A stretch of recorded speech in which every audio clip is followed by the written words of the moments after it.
আজকে আমি নিয়ে চলে এসেছি পাবদা মাছের রসার রেসিপি নিয়ে।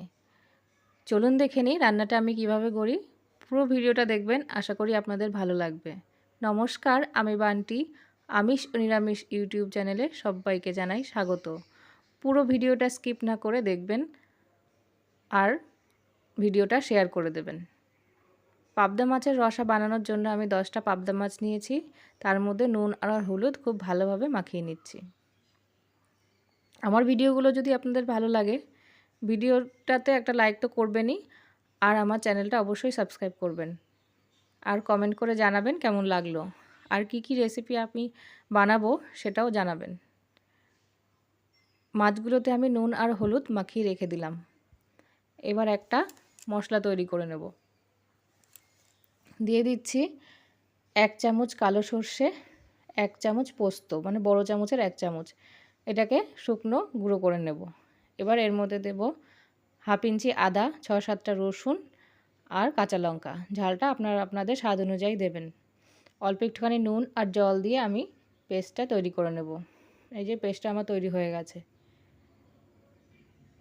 পাবদা মাছগুলো ভাজার সময় খুব ফাটে, তাই এখানে আমি একটু বেসন মাখিয়ে নিচ্ছি। বেসনটা মাখালে পাবদা মাছগুলো একদমই ফাটবে না, খুবই অল্প ফাটবে। বেসনটা দিয়ে খুব বেশি ডলে ডলে মাখতে হবে না, হালকা শুধু একটুখানি মাখিয়ে নিলেই হয়ে যাবে।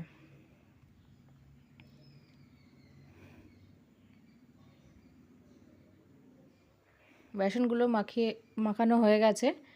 এবার চলে যাব আমি রান্নায়। একদমই রান্নাটা করতে বেশি সময় লাগে না, 5 থেকে 10 মিনিট সময় লাগে। গ্যাসের ফ্লেমটা জ্বালিয়ে আমি কড়াইটা বসিয়ে দিলাম। সর্ষের তেল গরম করতে দিচ্ছি। তেল গরম হয়ে গেলে এক এক করে সবকটা পাবদা মাছ আমি উল্টে পাল্টে ভেজে নেব। পাবদা মাছ ভাজতে একদমই সময় লাগে না, খুব কম সময়ে পাবদা মাছ ভাজা বা রান্না হয়ে যায়। আমার একদিক ভাজা হয়ে গেছে। এবার উল্টে আমি সবকটা পাবদা মাছ এক এক করে এভাবে ভেজে নিয়েছি। মাছগুলো আমি তুলে নিচ্ছি। এবার এই তেলের মধ্যেই 1/2 টিস্পুন কালো জিরা ফোড়ন দিয়ে দিলাম। আর এখানে দেব একটা বড় সাইজের পেঁয়াজ, সেটাকে কুচি করে রেখেছি, সেটা দিয়ে দিচ্ছি। পেঁয়াজটাকে খুব ভালোভাবে আমাদের ভাজতে হবে। পেঁয়াজটা ভালোভাবে ভাজা হয়ে গেলে যেই মশলার পেস্টটা বানিয়ে রেখেছিলাম, সেই মশলার পেস্টটা আমি এখানে দিয়ে দিচ্ছি। মশলার পেস্টটা দিয়েও খুব ভালোভাবে একটু কষিয়ে নেব। মিক্সি ধোয়া জলটাও এর মধ্যে একটু দিয়ে দিলাম। রান্নাটা করতে কিন্তু আর কোনো মশলাই দরকার হবে না, শুধু হলুদ আর লঙ্কার গুঁড়ো। একটা টমেটো আমি বেটে রেখেছি, ওই টমেটোর পেস্টটা এর মধ্যে দিয়ে দিচ্ছি। টমেটোটা দিয়েও খুব ভালোভাবে কষাতে হবে যতক্ষণ না টমেটোর কাঁচা গন্ধটা চলে যাচ্ছে।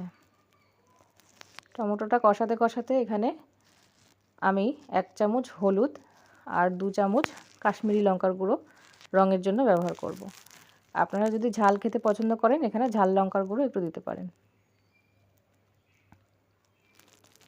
এবার খুব ভালোভাবে সমস্ত মশলা আমি কষিয়ে নেব। অল্প অল্প করে জল দিয়ে মশলাগুলো কষাতে হবে। এবার একটু স্বাদ মতো নুন দিয়ে দিলাম।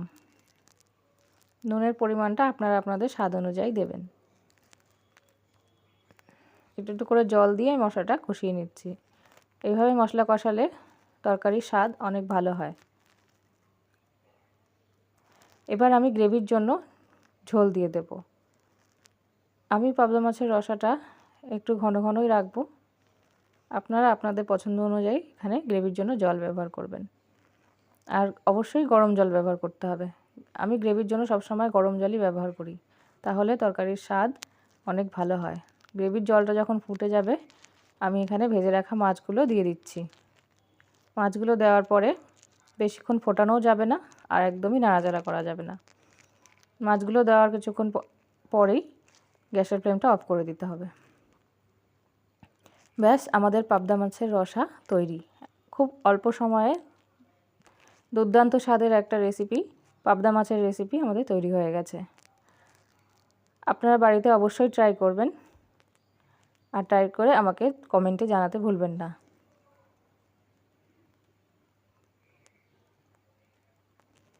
আমাদের রান্না কমপ্লিট। এবার আমি একটা প্লেটের মধ্যে সার্ভ করে নেব।